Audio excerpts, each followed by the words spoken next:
How you can add the Visa gift card to your Amazon. Hey guys, in this quick tutorial I am going to show you that how you can add a Visa card balance to your Amazon account. So the steps are really easy and simple. So now let's get started.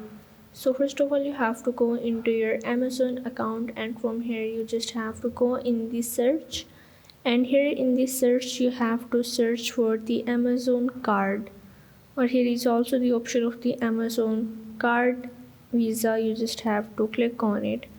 Now here is the first option of the Amazon reload, so you have to type in, and from here you have to scroll down, and here is the option of the amount like $25, 50, 100, and here is the option of the other. Now here you can choose our denomination, or you can go ahead and type in other, and this is where you don't want to put an actual amount, so you can simply add the actually Visa gift card so as you want.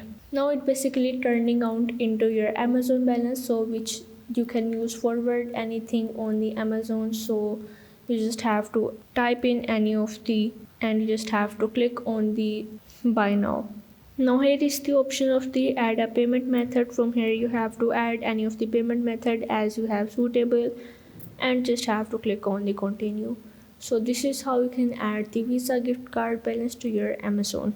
So if this video helped you out, make sure to like and subscribe the channel, and see you in the next video.